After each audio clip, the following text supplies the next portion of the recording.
సదాశివసమారంభాం వ్యాసశంకర మధ్యమాం అస్మదాచార్య పర్యంతాం వందే గురు పరంపరాం. జ్యోతిష్ శాస్త్రాన్ని భావితరాల వారికి ప్రసాదించిన ఋషుల యొక్క పాదపద్మాలకి నమస్కారం చేసుకుంటూ, అలాగే నాకు ఈ జ్యోతిష విద్యను నేర్పిన గురువర్యులు జ్యోతిష బ్రహ్మ కీర్తిశేషులు శ్రీ ఈరంకి సూర్యనారాయణమూర్తి గారు, సూర్య శ్రీ దైవజ్ఞ గారి యొక్క పాదపద్మాలకి నమస్కారం చేసుకుంటూ, ఓం శ్రీ మహాగణాధిపతి నమః, శ్రీ గురుభ్యో నమః, హరి ఓం. వీక్షకులందరికీ నమస్కారం. మిథున రాశి వారికి ఈ వారం సానుకూలమైనటువంటి వారంగా చెప్పవచ్చును.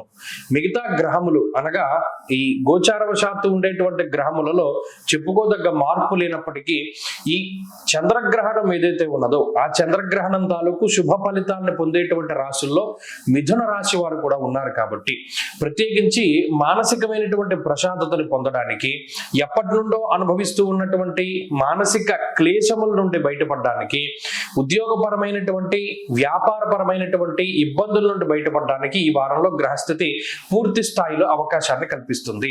అలాగే మిథున రాశి వారిలో ఆత్మస్థైర్యం పెరగడానికి, అలాగే మానసికమైనటువంటి ఆనందం ఉండడానికి, మరీ ముఖ్యంగా చాలా కాలంగా వెంబడిస్తూ వస్తున్నటువంటి అప్పుల బాధ కానీ, శత్రు బాధ కానీ, లేదా అనారోగ్య సమస్యలు కానీ ఏవైతే ఉన్నాయో వాటి నుండి మిమ్మల్ని మీరు కాపాడుకోవడానికి చేసేటువంటి చర్యలు ఏవైతే ఉన్నాయో అవి పటిష్టంగా ఈ వారం మీరు చేయగలుగుతారు. అంతేకాకుండా మిథున రాశి వారికి ఈ వారంలో సపోర్ట్ దొరుకుతూ ఉంటుంది. ప్రత్యేకించి ఇప్పటి వరకు ఎవరైనా మీకు సహాయం చేద్దామని కానీ, లేదా మీరు అడిగినా కూడా సహాయం చేయనటువంటి స్థితిగతుల్లో ఈ వారం మీకు సహాయం చేసేటువంటి వారు ఎవరో ఒకరు దొరుకుతారు. ఒక సపోర్ట్ దొరుకుతుంది. దానివల్ల మీకు ఉండేటువంటి ఒత్తిడి తగ్గుతుంది. అయితే ఈ వారంలో ఆర్థిక ప్రయోజనాలు ఏమీ కనబడడం లేదు. అలాగే కుటుంబపరమైనటువంటి విషయాలలో ఏవైతే కొన్ని ఇబ్బందులు ఉన్నాయో అవి కొన్ని తగ్గినప్పటికీ కొన్ని మాత్రం కొనసాగుతూనే ఉంటాయి. ప్రధానంగా అదృష్టాన్ని సూచించేటువంటి విషయాలపైన మాత్రం ఈ వారం ఆధారపడి ముందుకు వెళ్ళకూడదు.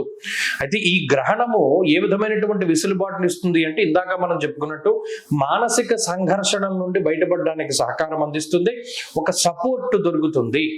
మీరంతటా మీరు కష్టపడకుండా ఏదైనా సహాయం దొరకడానికి అవకాశం ఉంటుంది. అలాగే ఒక మార్గం దొరుకుతుంది. ఒక దిశానిర్దేశం కానీ లేదా ఒక మార్గం కానీ మీకు ఖచ్చితంగా దొరుకుతుంది. దానికి గ్రహణ గోచారము చాలా ఖచ్చితంగా ఉపయోగపడుతుంది. మిగిలిన గోచార పరిస్థితులు కొంత సాధారణంగా ఉన్నాయి కాబట్టి ఈ వారంలో మరిన్ని శుభ ఫలితాలని మిథున రాశి వారు పొందడానికై ఎక్కువగా సిద్ధమంగళ స్తోత్రాన్ని పారాయణ చేస్తూ ఉండడం చెప్పదగినటువంటి సూచన. ఈ వారంలో కలిసి వచ్చేటువంటి రోజు సోమవారంగా చెప్పవచ్చును. అదృష్ట సంఖ్య 2, అదృష్ట వర్ణము తెలుపు. తదుపరి కర్కాటక రాశి.